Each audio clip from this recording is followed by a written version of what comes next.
Subuh di Pasar Kliwon selalu datang lebih cepat dibanding tempat lain. Saat langit masih berwarna abu pucat dan embun belum jatuh sepenuhnya dari atap seng, para pedagang sudah sibuk membuka terpal kios mereka satu persatu. Bau ikan asin bercampur aroma bawang merah dan tanah basah menyelimuti lorong pasar yang sempit. Orang-orang berlalu lalang sambil membawa keranjang belanja. Suara sandal menyeret lantai becek terdengar bersahutan dari segala arah. Namun beberapa bulan terakhir, ada satu kios yang paling ramai di antara semuanya. Warung sembako milik Buru Kaya. Kios kecil di dekat pintu utara pasar itu hampir tidak pernah sepi pembeli. Karung beras bertumpuk tinggi, minyak goreng cepat habis sebelum matahari naik. Bahkan gula pasir yang biasanya sulit terjual kini ludes setiap hari. Orang-orang bilang dagangan Buru Kaya lebih murah, lebih lengkap, dan entah kenapa terasa lebih cocok dibanding kios lain. Kalau belanja di sini rasanya adem, ucap seorang ibu sambil tersenyum kecil kepada temannya. Kalimat sederhana itu ternyata cukup membuat beberapa pedagang lain mulai merasa panas hati. Di ujung lorong pasar, Haji Karim memperhatikan kios Buru Kaya dengan wajah dingin. Sudah hampir 20 tahun ia berjualan sembako di Pasar Kliwon.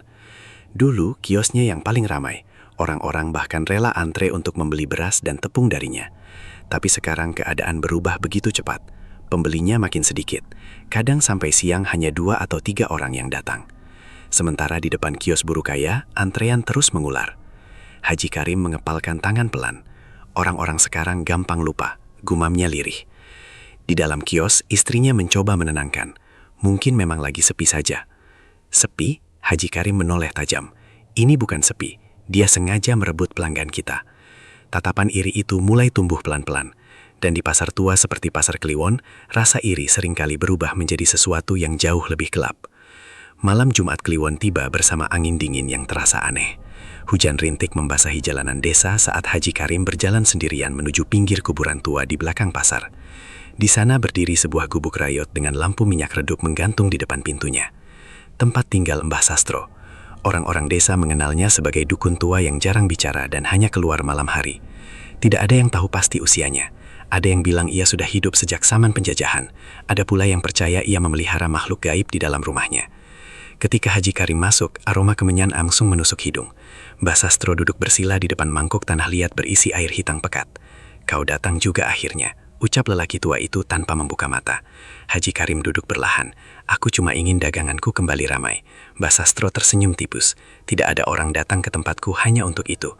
Suasana mendadak sunyi. Api lilin di sudut ruangan bergerak sendiri, meski tidak ada angin. Haji Karim menelan ludah sebelum akhirnya berkata pelan, "Aku ingin kios Buru Kaya sepi." Mbah Sastro membuka mata perlahan, tatapannya tajam dan dingin. Kalau sudah masuk santet merasar, tidak ada yang berhenti setengah jalan. Namun rasa iri sudah menutup hati Haji Karim. Ia menyerahkan sebuah kantong kain berisi uang dan selembar foto kios Buru Kaya. Malam itu, ritual dimulai. Keesokan paginya, suasana pasar berubah aneh. Buru Kaya yang baru membuka karung beras mendadak menjerit kecil. Isi karung yang semalam masih bersih, kini dipenuhi belatung hitam bergerak-gerak di antara butiran beras. Para pembeli langsung mundur ketakutan. "Astagfirullah. Ini beras apa mayat?" Wajah Buru Kaya pucat pasi. "Semalam masih bagus. Demi Allah, semalam masih bagus." Hari itu dagangannya nyaris tidak laku. Namun kejadian tidak berhenti di sana. Malam berikutnya, seorang kuli panggul bernama Ujang membantu menurunkan stok gula ke kios Buru Kaya. Saat mengangkat karung terakhir, ia mendadak diam menatap ke bawah meja kayu. "Ada anak kecil di sini," bisiknya pelan. Padahal tidak ada siapa-siapa. Beberapa detik kemudian, tubuh Ujang bergetar hebat. Matanya mendelik putih sebelum ia jatuh sambil berteriak histeris. Orang-orang pasar panik. 4 orang harus memegang tubuh Ujang yang terus merontah sambil menunjuk sudut kios. "Dia marah. Dia marah." "Siapa?" teriak seseorang. "Perempuan hitam itu. Dia mau semua kios kosong." Sejak kejadian itu, suasana pasar mulai berubah mencekam. beberapa pedagang mengaku mendengar suara tangisan bayi di dalam kios Burukayah saat subuh. Ada pula yang melihat bayangan perempuan berambut panjang berdiri di atas atap pasar ketika malam tiba. Orang-orang mulai takut mendekati kios tersebut. Burukayah hanya bisa menangis kebingungan. "Aku tidak pernah punya musuh," ucapnya pada anaknya, Farid. Farid yang sejak awal merasa ada sesuatu tidak beres, mulai memperhatikan keadaan sekitar pasar. Pemuda berusia 25 tahun itu memang jarang percaya hal mistis, tapi semua kejadian ini terlalu aneh untuk dianggap kebetulan. Suatu malam, Farid sengaja bersembunyi di dalam kios setelah pasar tutup. Lampu pasar sudah padam. Lorong-lorong gelap hanya diterangi cahaya bulan yang masuk dari sela atap seng. Udara terasa dingin dan lembab. Awalnya tidak terjadi apa-apa. Sampai sekitar tengah malam, terdengar suara langkah kaki menyeret pelan dari luar kios. Farid menahan napas. Langkah itu berhenti tepat di depan kios ibunya. Kemudian terdengar suara perempuan tertawa kecil. Pelan sekali. Farid memberanikan diri mengintip dari sela karung beras. Dan saat itulah tubuhnya langsung membeku. Di depan kios berdiri seorang perempuan kurus berpakaian hitam dengan rambut panjang menutupi wajah. Tangannya bergerak perlahan seperti sedang menaburkan sesuatu ke lantai kios. Farid ingin berteriak, tapi suaranya tercekat di tenggorokan. Perempuan itu mendadak berhenti bergerak. Kepalanya perlahan menoleh ke arah Farid. Meski wajahnya tertutup rambut, Farid bisa merasakan sosok itu sedang menatap lurus ke arahnya. Lalu suara serak terdengar pelan dari balik rambut kusut itu. "Semua yang iri akan mati bersama pasar ini." Tubuh Farid gemetar hebat. Sesaat kemudian, lampu pasar mendadak menyala sendiri. Sosok perempuan itu hilang. Hanya tersisa bau busuk seperti bangkai memenuhi kios. Farid keluar dengan napas memburu. Keringat dingin membasahi seluruh tubuhnya. Namun saat matanya melihat lantai kios, wajahnya langsung pucat. Di depan pintu terdapat segenggam tanah kuburan bercampur potongan rambut dan paku berkarat. Sejak malam itu Farid sadar, seseorang benar-benar sedang mengirim santet ke pasar mereka. Dan perang gelap antar pedagang baru saja dimulai. Subuh di Pasar Kliwon selalu datang dengan cara yang berbeda. Saat kampung lain masih diselimuti kantuk, pasar itu sudah hidup seperti sarang semut yang diguncang. Lampu-lampu kuning menggantung redup di bawah atap seng tua, menerangi lorong sempit yang basah oleh sisa hujan malam. Bau ikan asin, bawang merah, ayam potong, dan tanah lembab bercampur jadi satu memenuhi udara. Para pedagang mulai membuka kios mereka sambil saling menyapa seadanya. Ada yang menata cabai, ada yang menimbang beras, ada pula yang sibuk mengusir kucing liar dari atas meja dagangan. Namun beberapa bulan terakhir, suasana pasar berubah. Semua perhatian tertuju pada satu kios sembako di dekat pintu utara, warung milik Burukayah. Kios itu selalu ramai bahkan sebelum matahari terbit. Orang-orang berdesakan membeli minyak goreng, gula, telur, hingga beras. Karung-karung dagangan cepat kosong sebelum siang datang. Pembeli terus berdatangan seolah tidak pernah habis. "Kalau belanja di Burukayah rasanya cocok saja," ucap seorang ibu sambil memasukkan bawang ke kantong plastik. "Entah kenapa berasnya lebih pulen," sahut yang lain. Ucapan seperti itu terdengar biasa, tapi bagi sebagian pedagang, kalimat itu mulai terasa seperti tamparan.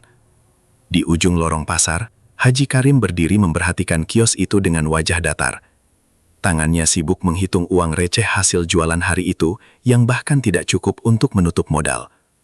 Padahal dulu kios sembako miliknya yang paling ramai. Selama hampir 20 tahun, orang-orang selalu datang kepadanya. Bahkan banyak pedagang lain yang berutang barang darinya saat keadaan sulit. Tapi sekarang semua berubah perlahan. Pembelinya pindah.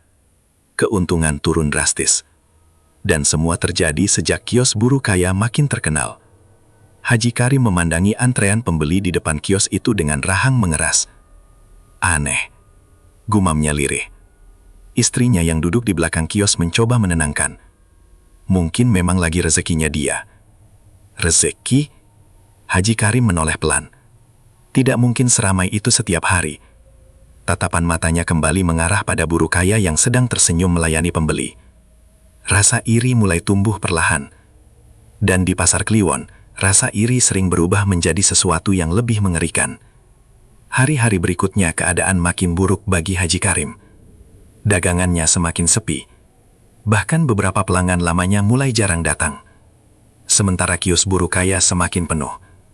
Sampai suatu sore, Haji Karim melihat seorang pembeli keluar dari kiosnya sambil berkata, "Kalau di tempat buruh kaya lebih murah, Haji." Kalimat itu sederhana, tapi cukup membuat wajah Haji Karim berubah dingin.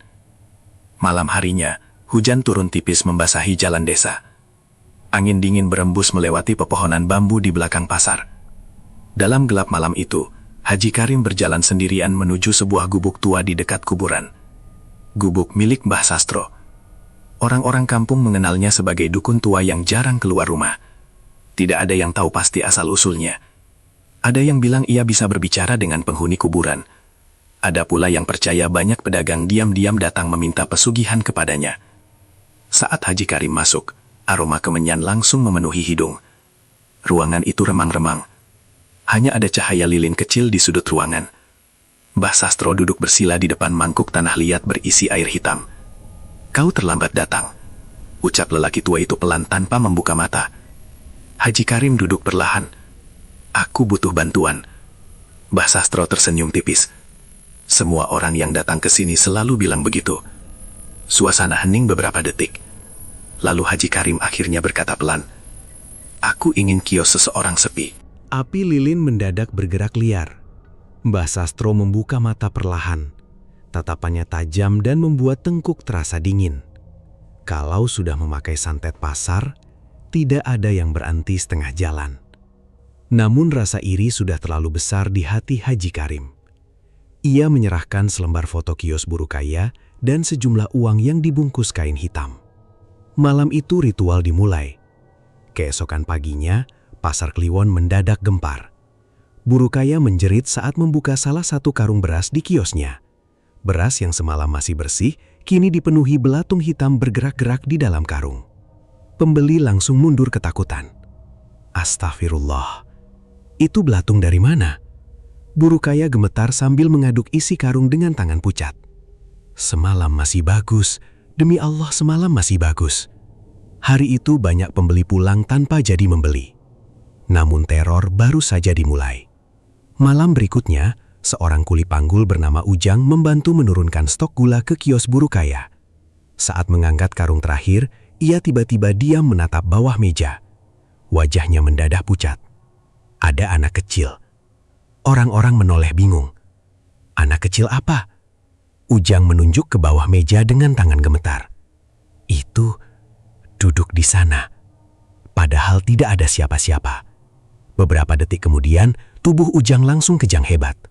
Matanya mendelik putih sebelum ia jatuh sambil menjerit keras.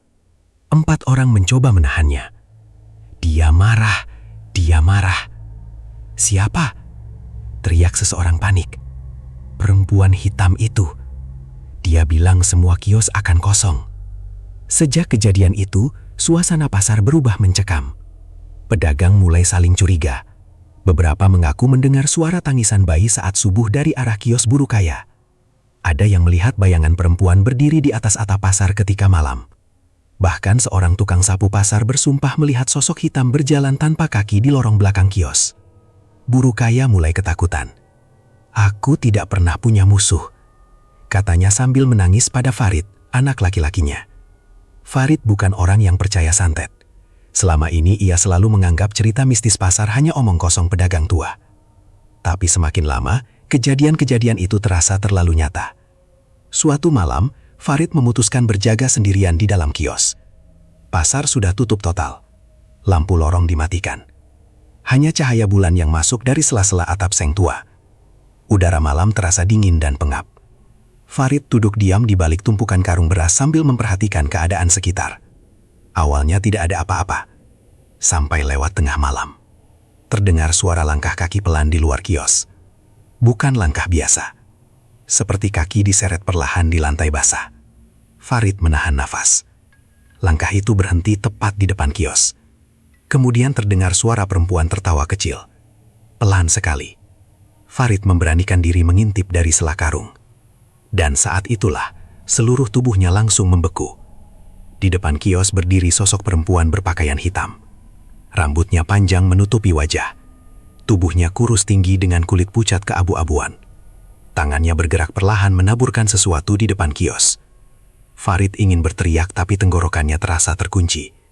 Sosok itu mendadak berhenti bergerak. Kepalanya perlahan menoleh ke arah Farid. Meski wajahnya tertutup rambut, Farid bisa merasakan tatapan dingin menembus tubuhnya. Lalu suara serak terdengar pelan. Semua yang iri akan mati bersama pasar ini. Lampu pasar tiba-tiba menyala sendiri. Sosok perempuan itu hilang begitu saja. Farid langsung keluar dengan nafas memburu. Jantungnya berdetak keras sampai dadanya terasa sakit. Namun saat matanya melihat lantai depan kios, wajahnya langsung pucat. Di sana terdapat segenggam tanah kuburan bercampur rambut panjang dan paku berkarat. Malam itu, Farid akhirnya sadar. Seseorang benar-benar sedang mengirim santet ke pasar Kliwon. Dan perang gelap antar pedagang baru saja dimulai. Pasar Kliwon tidak pernah benar-benar kembali normal setelah teror santet mulai menyebar di antara para pedagang. Meski pasar tetap buka setiap hari, suasananya berubah jauh lebih dingin. Orang-orang datang seperlunya, lalu cepat pulang sebelum sore. Tidak ada lagi suara tawa keras para pedagang seperti dulu. Lorong-lorong pasar yang biasanya penuh obrolan, kini dipenuhi bisik-bisik dan tatapan curiga. Semua orang mulai saling mencurigai. Tidak ada yang tahu siapa sebenarnya pengirim santet. Namun hampir setiap minggu selalu ada kejadian aneh. Ada pedagang sayur yang mendadak muntah darah saat melayani pembeli. Ada tukang ayam yang ditemukan pingsan di dalam kios dengan tubuh penuh luka cakaran. Bahkan seorang ibu penjual jajanan tiba-tiba histeris sambil berlari keliling pasar karena merasa diikuti sosok perempuan tanpa wajah. Dan di tengah kekacauan itu, muncullah seorang pedagang baru. Namanya Lastri. Tidak ada yang tahu dari mana asalnya. Ia datang begitu saja suatu pagi dengan gerobak kayu tua dan beberapa kardus berisi mainan anak-anak. Los kecilnya berada di ujung timur pasar, dekat gudang kosong yang sudah lama tidak dipakai. Mainan yang dijual Lastri terlihat biasa. Gangsim kayu, mobil-mobilan bambu, boneka anyaman. Namun ada satu barang yang paling menarik perhatian pembeli. Boneka kayu kecil berbentuk manusia. Boneka itu dibuat sangat rapi. Wajahnya tersenyum tipis dengan mata bulat hitam mengilap. Beberapa ibu yang lewat mengaku merasa kasihan melihat boneka itu, karena wajahnya terlihat seperti anak kecil sungguhan. Lucu sekali bonekanya, ucap seorang pembeli. Lastri hanya tersenyum kecil. Kalau dibawa pulang, rezeki di rumah bisa lancar. Awalnya orang-orang menganggap ucapan itu cuma cara berdagang biasa. Namun anehnya, siapapun pedagang yang membeli boneka dari Lastri mendadak mengalami perubahan. Dagangan mereka jadi ramai, pembeli berdatangan lebih banyak dari biasanya. Keuntungan naik drastis hanya dalam beberapa hari. Kabar itu cepat menyebar ke seluruh pasar. Banyak pedagang mulai diam-diam membeli boneka dari los mainan milik Lastri. Cuma buat pajangan saja, kata mereka. Namun semakin banyak boneka tersebar di pasar, semakin sering pula kejadian aneh bermunculan. Suatu malam, anak perempuan Pak Junaidi mendadak menjerit histeris di rumahnya. Saat keluarganya masuk ke kamar, anak itu sedang duduk di pojok ruangan sambil memeluk boneka kayu dari pasar. Matanya melotot kosong, mulutnya bergerak pelan. Pasar ini harus dibersihkan. Ibunya langsung memeluk tubuh anak itu sambil menangis. "Nak, sadar nak." Namun suara yang keluar bukan suara anak kecil, berat, serak. Semua yang iri harus mati. Tubuh anak itu tiba-tiba kejang hebat sebelum akhirnya pingsan. Keesokan paginya, berita itu langsung menyebar ke seluruh pasar. Beberapa pedagang mulai ketakutan, tapi sebagian lainnya tetap membeli boneka Lastri secara diam-diam, karena dagangan mereka memang benar-benar jadi lebih laris setelah membawa boneka itu. Farid mulai merasa ada sesuatu yang tidak beres. Ia memperhatikan los mainan milik Lastri hampir setiap hari. Perempuan itu jarang bicara pada pedagang lain. Wajahnya selalu pucat dengan senyum tipis yang sulit ditebak. Dan ada satu hal yang membuat Farid makin curiga. Setiap menjelang maghrib, Lastri selalu menutup kios lebih awal lalu membawa satu boneka masuk ke gudang kosong belakang pasar. Tidak pernah ada yang tahu apa yang ia lakukan di sana. Sampai suatu malam, Farid memutuskan mengikutinya. Langit malam itu mendung pekat, pasar sudah sepi. Hanya beberapa lampu redup yang masih menyala di lorong utama. Farid berjalan pelan menyusuri belakang pasar sambil menjaga jarak dari Lastri. Perempuan itu masuk ke gudang tua sambil membawa kantong kain hitam. Farid mengintip dari celah papan yang lapuk, dan saat itulah bulu kuduknya langsung berdiri. Di dalam gudang, puluhan boneka kayu tersusun melingkar di lantai. Di tengah lingkaran terdapat lilin hitam menyala kecil. Lastri duduk bersila sambil berkomat-kamit pelan. Lalu perlahan ia membuka kantong kain yang dibawanya. Isi kantong itu membuat nafas Farid tercekat. Potongan rambut manusia, kuku, dan foto-foto para pedagang pasar. Lastri mengambil salah satu boneka, lalu menusukkan jarum kecil ke bagian dadanya. Pada saat yang sama, lilin di tengah lingkaran mendadak membesar. Suara tawa kecil terdengar dari seluruh sudut gudang. Farid mundur perlahan dengan napas gemetar.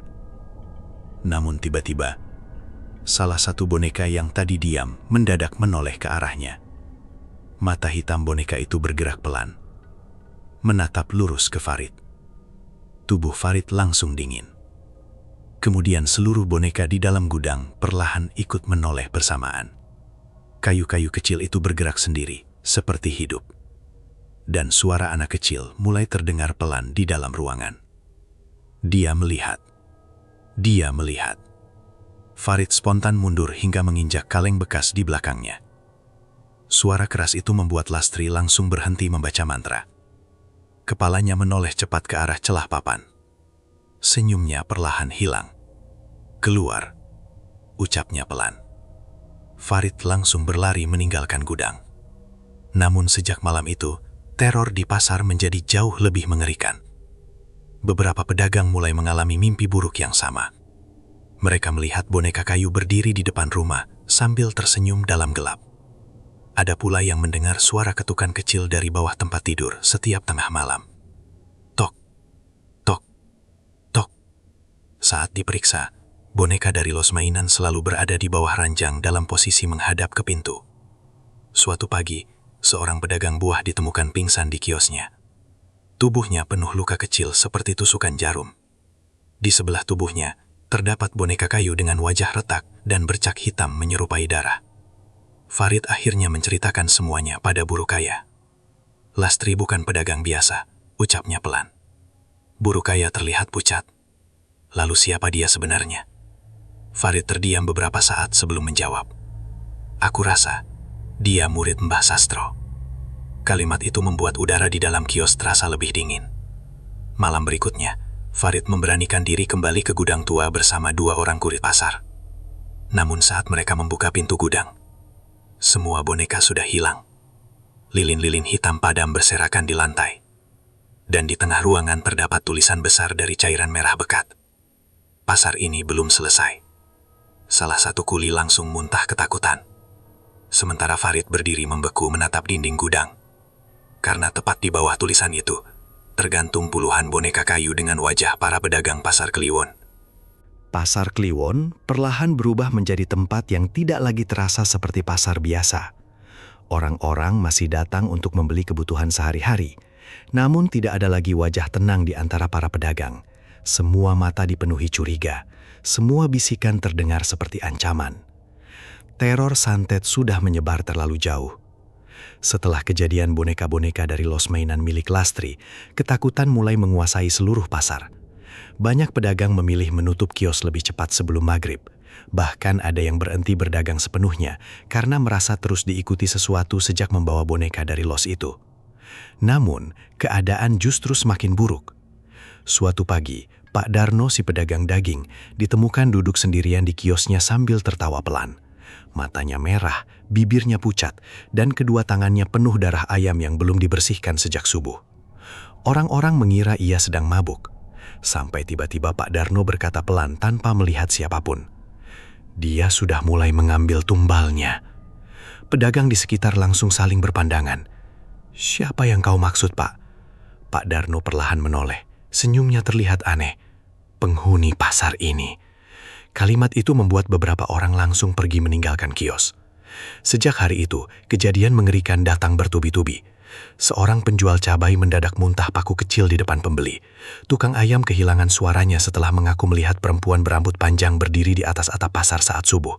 Bahkan seorang penjaga malam ditemukan pingsan di musola dengan tulisan tanah merah di dinding belakangnya.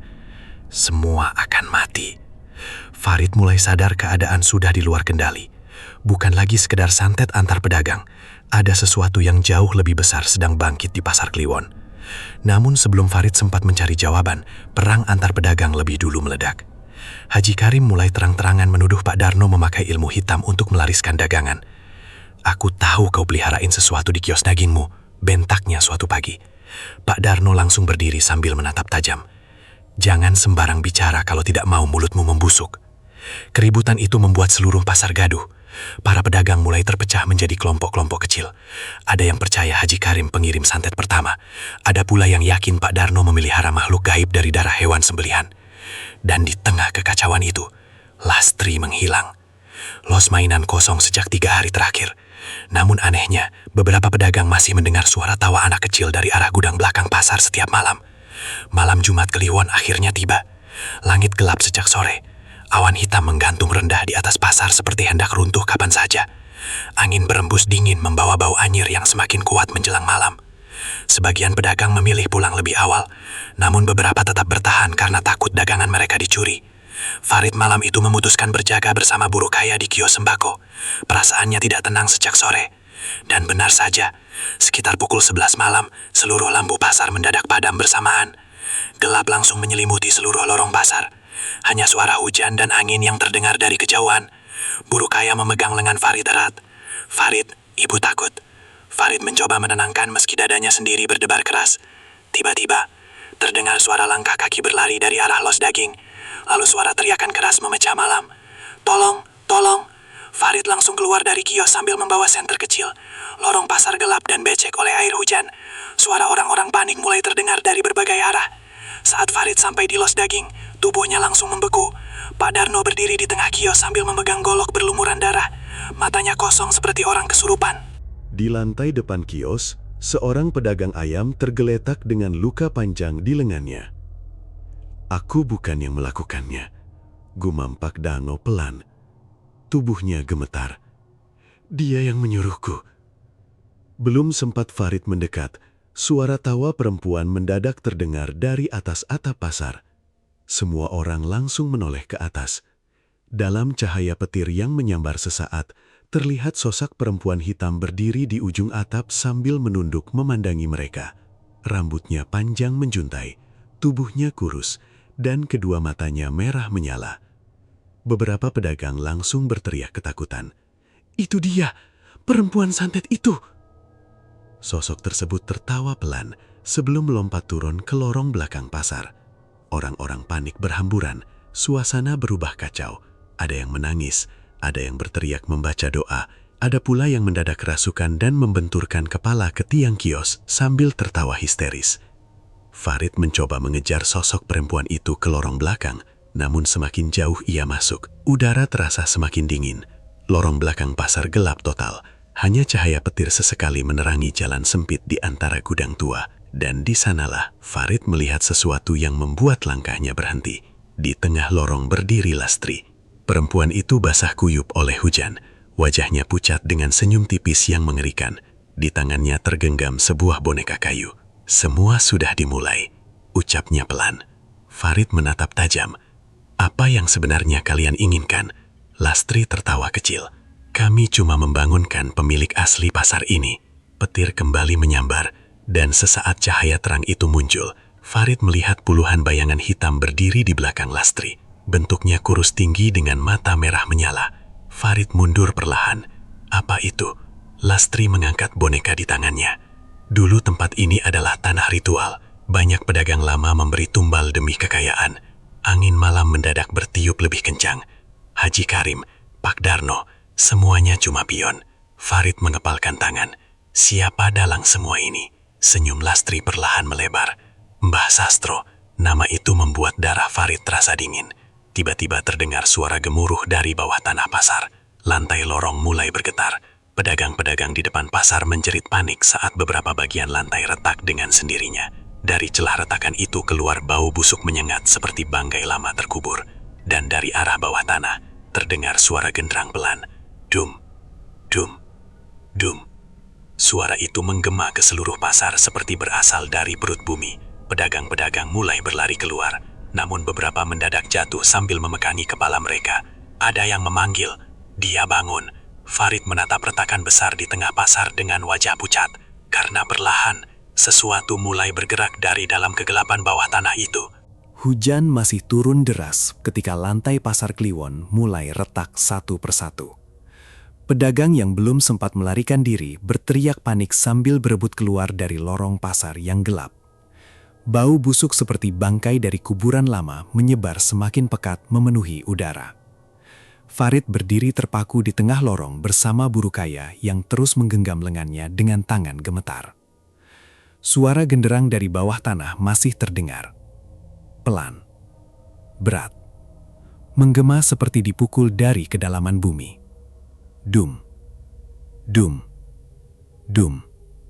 Setiap dentuman membuat lantai pasar bergetar semakin keras. Beberapa kios mulai roboh. Karung beras tumpah berserakan. Lampu-lampu gantung pecah satu persatu hingga lorong pasar hanya diterangi cahaya petir dari luar. Dan di tengah kekacauan itu, Mbah Sastro muncul. Lelaki tua itu berjalan pelan dari arah gudang belakang pasar sambil membawa tongkat kayu hitam. Pakaiannya basah oleh hujan, namun wajahnya terlihat tenang. Lastri berdiri di sampingnya sambil tersenyum kecil. Para pedagang yang masih berada di pasar langsung mundur ketakutan. "Hentikan semua ini!" teriak Farid. Namun Mbah Sastro hanya menatap retakan besar di tengah pasar dengan mata kosong. Sudah terlambat. Suara genderang mendadak berhenti. Keheningan langsung menyelimuti seluruh pasar. Sesaat kemudian, terdengar suara seperti sesuatu sedang merangkak dari bawah tanah. Perlahan, berat, disertai bunyi gesekan yang membuat bulu kuduk berdiri. Retakan di tengah pasar melebar semakin besar. Dan dari lubang hitam itu, muncul sebuah tangan kurus berwarna pucat keabu-abuan.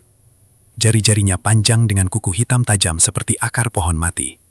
Burukaya langsung menutup mulut menahan jeritan.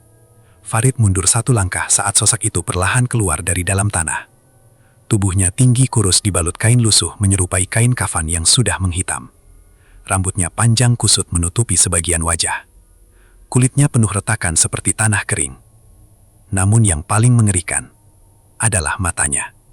Dua mata merah menyala yang bergerak perlahan memandangi seluruh isi pasar. Udara langsung terasa jauh lebih dingin.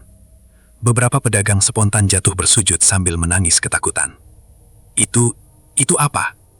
Mbah Sastro justru melangkah maju mendekati makhluk tersebut. Lalu lelaki tua itu berlutut. "Aku sudah siapkan semua tumbalnya." Suasana mendadak hening. Makhluk itu menoleh perlahan ke arah Mbah Sastro. Tatapannya kosong, namun penuh kebencian. Farid bisa merasakan hawa kemarahan luar biasa keluar dari sosok itu. Lastri tersenyum kecil. Penguasa pasar akhirnya bangkit kembali. Farid menatap tajam. "Apa maksud semua ini?" Lastri menoleh perlahan. "Dulu, sebelum pasar ini dibangun, tempat ini adalah tanah perjanjian." Petir menyambar langit malam. Dalam cahaya singkat itu, wajah Lastri terlihat jauh lebih menyeramkan. Para pedagang zaman dulu memberi tumbal agar dagangan mereka selalu laris. Mereka memanggil sesuatu dari bawah tanah ini. Mbah Sastro tersenyum tipis tanpa melepaskan sujudnya. Dan sekarang, waktunya perjanjian itu dibangunkan lagi. Namun tiba-tiba, makhluk tinggi itu bergerak. Cepat sekali. Tangannya langsung mencengkram leher Mbah Sastro, sebelum mengangkat tubuh lelaki tua itu ke udara. Semua orang menjerit. Mbah Sastro membelalak panik. Tidak, aku yang membangunkanmu." Makhluk itu mendekatkan wajahnya perlahan. Lalu suara berat dan serak terdengar dari mulutnya. "Kurang." Detik berikutnya terdengar suara patahan tulang yang keras. Tubuh Mbah Sastro langsung terkulai. Dengar leher terpelintir tidak wajar. Lastri mundur dengan wajah pucat. "Guru!" Namun makhluk itu menoleh perlahan ke arah Lastri. Tatapan merahnya membuat perempuan itu gemetar ketakutan untuk pertama kalinya. "Kau janji semua akan terkendali," bisiknya lirih. Makhluk tersebut melangkah pelan mendekati Lastri. Setiap langkahnya meninggalkan cairan hitam di lantai pasar. Lastri mulai mundur sambil menangis. "Aku sudah membantu membangunkanmu." Makhluk itu tidak berhenti. Dan tiba-tiba, seluruh boneka kayu dari dalam gudang bergerak keluar sendiri. Puluhan boneka jatuh berserakan di lantai sambil bergerak seperti hidup. Mata hitam mereka menatap Lastri bersamaan. Suara anak kecil mulai terdengar dari segala arah. Tumba, tumba, tumba. Lastri berteriak histeris, lalu mencoba lari keluar pasar. Namun sebelum sempat mencapai pintu utama, tubuhnya mendadak berhenti. Farid melihat sesuatu hitam seperti tangan panjang, muncul dari bawah lantai, lalu menarik kaki Lastri. Perempuan itu jatuh sambil menjerit. "Farid, tolong aku!" Namun detik berikutnya tubuh Lastri diseret masuk ke dalam retakan besar di tengah pasar. Jeritanya menggema beberapa saat sebelum akhirnya hilang. Keadaan pasar berubah semakin kacau. Para pedagang berlari keluar sambil saling dorong. Ada yang jatuh pingsan, ada yang menangis membaca doa. Bahkan beberapa kerasukan sambil tertawa dan mencakar wajah sendiri. Sementara makhluk itu terus berjalan di tengah pasar, seperti sedang mencari sesuatu. Tatapan merahnya bergerak ke setiap kios, lalu berhenti tepat ke arah Farid. Tubuh Farid langsung terasa dingin. Makhluk itu menatapnya lama sekali, sebelum akhirnya berkata pelan, "Darah penutup." Farid belum sempat memahami maksudnya, ketika buruk kaya tiba-tiba menarik lengannya. "Lari, Farid!" Mereka langsung berlari melewati lorong pasar yang mulai roboh. Di belakang mereka terdengar suara jeritan para pedagang, bercampur dentuman kios yang runtuh. Hujan semakin deras di luar pasar. Namun saat Farid hampir mencapai pintu keluar, seseorang berdiri menghadang di depan gerbang. Seorang lelaki tua berjubah putih, dengan sorban basah oleh hujan. Kiai Mahfud. Wajahnya tenang, meski suasana di belakangnya kacau mengerikan. "Kalian keluar sekarang," ucapnya pelan. Farid menatap bingung. "Kiai, makhluk itu..." "Aku tahu." Kiai Mahfud melangkah masuk ke dalam pasar sambil membawa tas kecil berisi kitab tua dan botol air. Makhluk tinggi itu langsung berhenti saat melihat Kiai Mahfud. Udara mendadak terasa berat. Kiai Mahfud membuka kitab lusuhnya, lalu mulai membaca doa dengan suara keras. Suara bacaan itu menggema ke seluruh pasar. Makhluk tersebut menjerit marah. Lampu-lampu pasar meledak bersamaan. Angin berputar kencang di dalam lorong. Farid memeluk buruk kaya sambil menyaksikan dari kejauhan. Makhluk itu mencoba mendekat, namun setiap langkahnya seperti tertahan oleh sesuatu tak terlihat. Kiai Mahfud terus membaca doa, sambil menuangkan air ke retakan basah di tengah pasar. Tanah mulai bergetar semakin keras. Jeritan makhluk itu menggema memenuhi malam. Lalu perlahan, tubuhnya mulai tertarik kembali ke dalam letakan. Makhluk itu meraung marah, sambil mencakar lantai pasar hingga pecah berantakan. Namun retakan tanah berlahan menutup. Sedikit demi sedikit tubuh tinggi itu tenggelam kembali ke bawah pasar. Sebelum benar-benar hilang, mata merahnya menatap Farid sekali lagi. Lalu suara berat itu terdengar untuk terakhir kalinya. "Selama manusia masih iri, aku akan kembali." Letakan tanah akhirnya tertutup sempurna. Suara genderang berhenti. Pasar mendadak sunyi. Hanya suara hujan yang tersisa malam itu. Beberapa minggu kemudian, pasar Kliwon kembali dibuka seperti biasa. Pedagang baru mulai berdatangan. Lorong pasar diperbaiki. Semua terlihat normal lagi. Namun sejak kejadian itu, tidak ada seorang pun berani berada di pasar lewat tengah malam. Karena setiap malam Jumat Kliwon, masih terdengar suara orang menawar barang dari kios kosong di ujung lorong pasar. Padahal kios itu sudah lama tidak memiliki pemilik.